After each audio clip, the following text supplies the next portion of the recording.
Isn't housework your job? Why do I have to do it just because you were hospitalized? You originally said I didn't have to do the cleaning, so I absolutely won't do it. If you understand, then hurry up and clean. If you don't like it, let's get a divorce. After being hospitalized for 3 days due to overwork, I returned home and was speechless at the deplorable condition of the house. I wondered how the inside of the house could turn into such a mess in just 3 days. The entrance was littered with muddy shoes, and the laundry piled up in the washing machine had an unpleasant smell. The kitchen sink was filled with unwashed pots, dishes, and cups piled up like a mountain. On the table, half-eaten takeout meals in empty containers were left, emitting a foul odor. The floor, of course, was covered in dust and felt gritty. Despite the situation, my husband blamed me for not cleaning and didn't lift a finger to help. And to top it off, he mentioned divorce. I didn't want to worry my kind-hearted in-laws, so I didn't want a divorce. I was more concerned about my in-laws than my husband, so I lowered my head to him. "Can't you reconsider the divorce?" My husband smirked as if he had expected me to say that. Sure, if you really don't want a divorce. My name is Johanna. I love my job, and before I knew it, I was in my 40s. Even so, I didn't mind it too much, but my parents felt sorry for me and started arranging matchmaking meetings. I initially declined the first few proposals, stating my love for work and how I absolutely didn't want to get married. However, the last proposal they brought up was a matchmaking with my childhood friend Melvin, who lives near my parents' house. A matchmaking with Melvin, huh? They've always been kind to me, so maybe I should at least meet him. Convinced by my parents, I agreed to meet him, but it had been a long time since I had seen my childhood friend, with whom I had been matched with. My parents are busy, so we only communicated over the phone. Even during the matchmaking process, I only met with my childhood friend. He is 5 years younger than me, and when we were kids, I used to hold his hand a lot. Yeah, I used to always follow you around, right? When you were little, you were such a cute, spoiled kid that I couldn't help but tease you. That's right. It was during a summer fair when we were little. We reminisced about old memories and hit it off. Melvin said it was okay for me to continue working, so we started dating, and a year later we got married.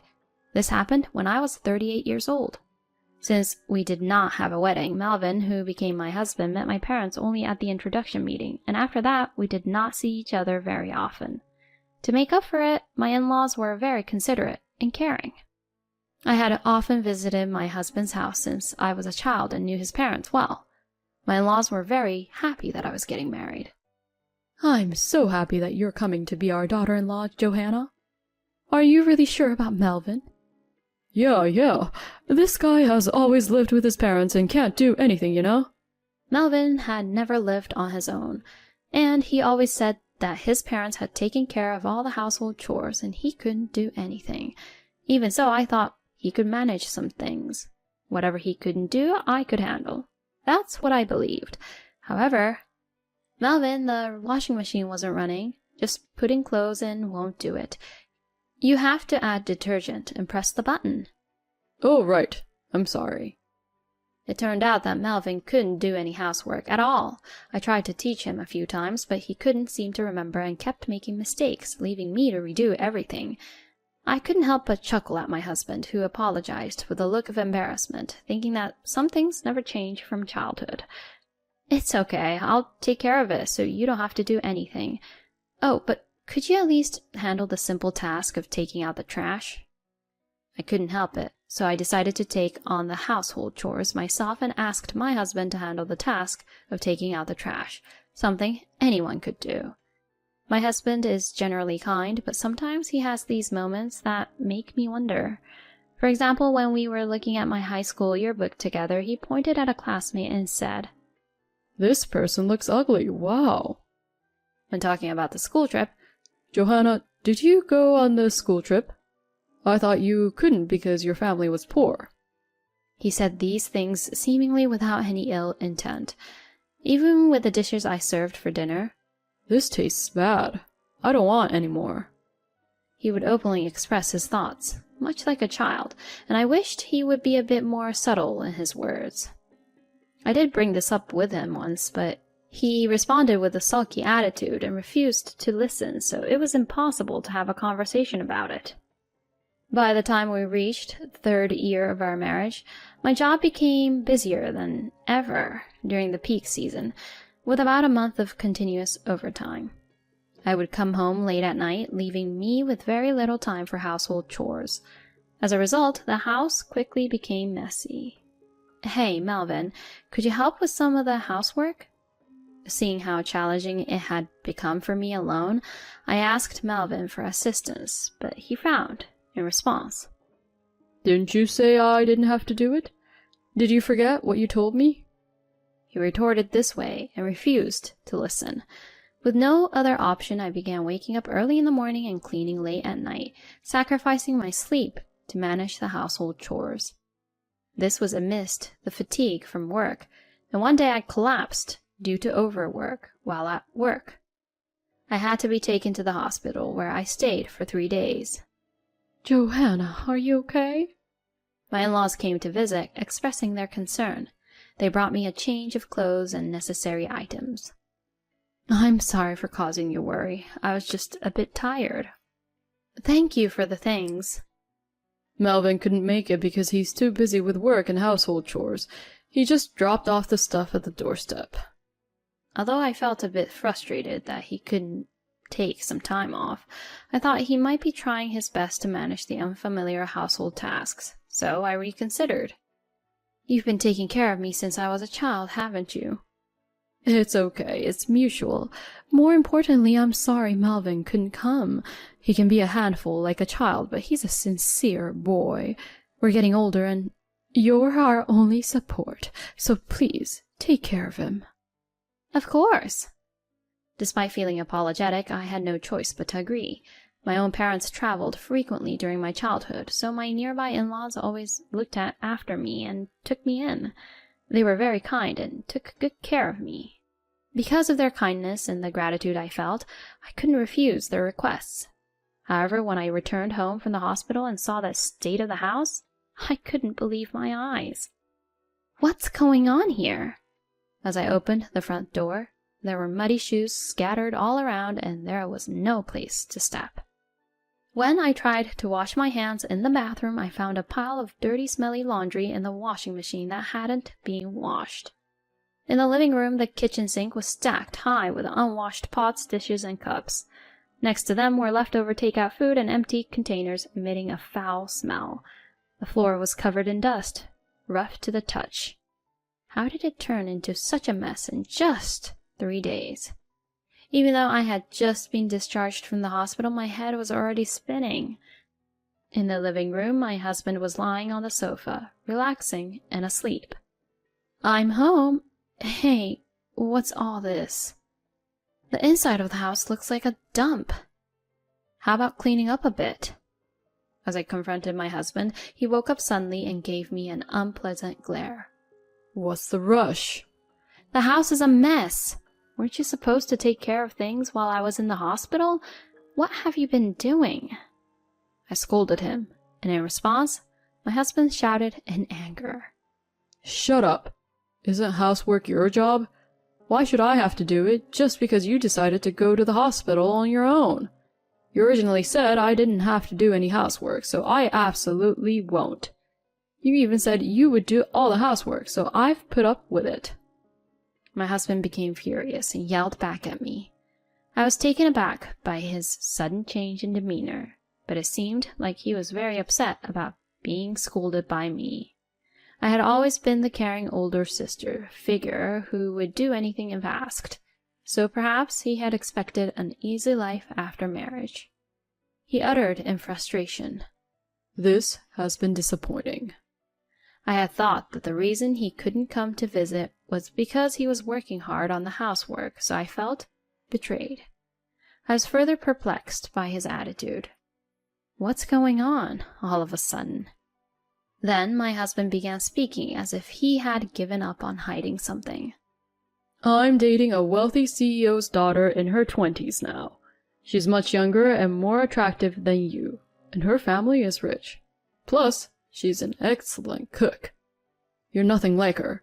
There's no benefit for me in being with you anymore, so let's get a divorce." His words left me in shock. My husband had been having an affair, while I was busy with work and house chores. I hadn't noticed his change during those busy days. "I'll pay you alimony, you know. About $1,000. My husband, unfazed by my reaction, said with a laugh, "I should probably divorce such a husband quickly. I understand that, but my in-laws were on my mind. My in-laws had asked me to take care of Melvin. If I divorced him in this state, it would only burden my elderly in-laws. Thinking about that, I couldn't bring myself to agree to a divorce. Could you reconsider the divorce?" When I lowered my head to my husband, he gave me a triumphant look. "I didn't know you liked me that much. Fine, we won't divorce, but you'll do all the housework, from taking out the trash and everything else. I won't do anything. Also, I plan to quit my current job and change careers, so you'll have to cover all the living expenses during that time. Oh, and improve your cooking skills. If you can't accept these conditions, then it's divorce."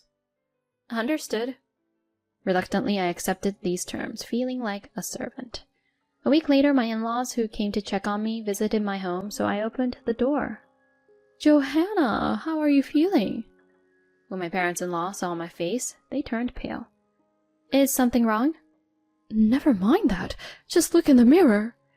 Being dragged by my mother-in-law, I went to the bathroom and looked in the mirror as instructed. There, I was shocked. What is this? In the mirror, I saw a gaunt, disheveled figure with pale skin and a lifeless expression. I had been so busy with work, house chores, and taking care of my husband that I never took the time to look at myself in the mirror. To think I looked like this. My parents-in-law, upon seeing my condition, cried, "I'm so sorry, Johanna. You should just leave Melvin." "We are truly sorry for burdening you. You don't need to worry about us. Please, divorce that guy." They repeated their apologies many times.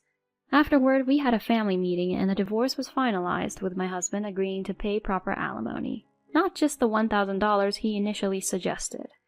It seemed my husband never had any intention of continuing our married life. He had merely used me as an ATM for living expenses during his period of unemployment. My parents-in-law were furious with him and demanded an apology, but I, exhausted, declined their request and returned to my parents' home. The alimony was successfully transferred, and a month after the divorce was finalized, my parents had reserved a fancy restaurant for me today. As I waited for my parents, who were running late due to work, I was surprised to hear someone say, "Huh?" I turned around and saw my ex-husband standing there with a smirk on his face. Beside him was his new wife. "Isn't it Johanna? You've aged, haven't you? You don't look 41.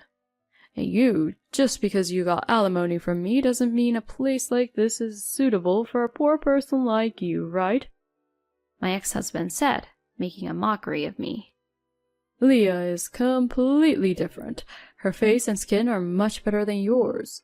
A woman in her 20s is definitely fresher than a old hag. Plus, I'm happy because I married the president's daughter. Divorcing a poor person like you was the right choice." My ex-husband started boasting about his new spouse. When he mentioned a name, it sounded familiar.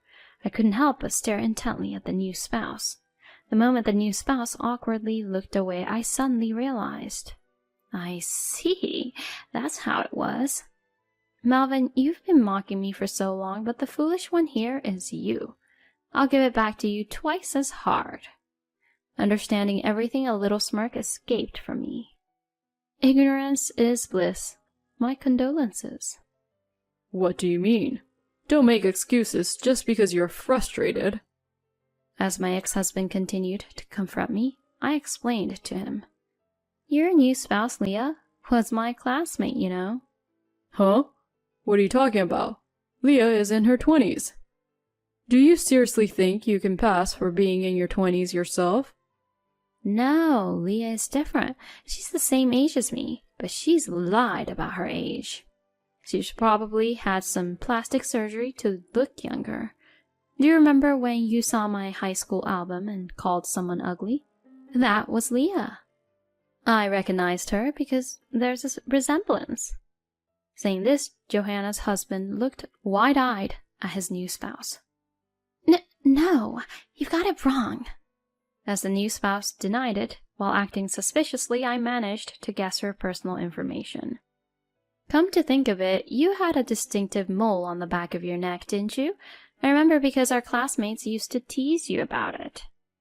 Upon hearing their accusation, the husband turned pale. It seemed to be true.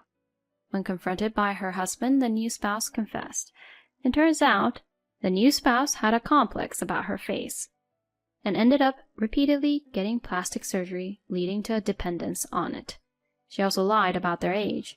My ex-husband was dumbfounded by the confession of his new spouse, but, "I have more money than you," he shouted. I sighed at my ex-husband's words. It seems like you've been mistaken for 41 years, but I'm not poor. My parents were busy running a company, that's all. In other words, I'm a president's daughter, and our family is reasonably well off. It seems my ex-husband used to think of me as a poor child who was often left in others' care when I was young, assuming my parents were desperately working. However, it turns out it was my ex-husband's parents who received financial support by taking care of me. While my parents' house was small for our family to live in, they mostly stayed at the company overnight, so the house was originally purchased for my use by them. By the way, the reason I worked so hard was not because I was poor, but because I didn't want to lose to my parents. I wanted to show them I could succeed on my own. When I told him this, my ex-husband was in a state of shock. That's when my parents arrived. "I've heard everything." Dad is furious and giving a lecture to my ex-husband. Mom is smiling faintly, but it's the face she makes when she's angry. In this unexpected situation, my ex-husband turns pale and panics. Then the surprised manager arrives due to my dad's orders and tries to kick them out. "What are you doing? Aaliyah is the president's daughter, you know. And yet, do you really think it's okay to treat her like this?" In response to the shouting ex-husband, my mom chuckles. "You don't know anything, dear. Her family's in the red and on the brink of bankruptcy. Their company has so few employees you can count them on one hand. It's a tiny, struggling business." That's... My mother revealed the truth, and my ex-husband and his new spouse seemed on the verge of starting a fight, eventually being escorted out by the manager. I couldn't help but think, serves him right. Afterward, my parents sincerely apologized to me. My parents talked about how they pushed for my marriage to my ex-husband just because his parents were nice people. I didn't blame my parents because I had similar thoughts. Furthermore, they insisted that next time they would find someone good, but I politely declined. I'm already in my 40s, my career is going well, and I've built a solid professional foundation. From now on, I intend to live my own life and trust any good encounters to the course of destiny. A year later, I received a message from my ex-husband. It seems that at first he had a good time with his new spouse, but as my mother predicted, the new spouse's company went bankrupt. With no money left, the new spouse couldn't afford cosmetic maintenance, resulting in an inability to maintain a youthful appearance. She ended up looking older than their actual age. My ex-husband tried to get a divorce, but it seems his new spouse refused, reasoning that they had finally gotten married. Furthermore, my ex-husband has been abandoned by both his ex-in-laws and can't return to his family home. He's also been shunned by friends, so it seems he has no one to turn to. He doesn't have a job, and even part-time work doesn't last long for him. He came to me asking for alimony, claiming he's in financial trouble. But of course, there's no way I'll give him any. When I told him that if he contacts me again, I'll consult a lawyer, he never reached out again. I quit the job I was doing and joined my parents' company. Although I'm currently busy working as the future president, I find my work fulfilling and lead very satisfying days.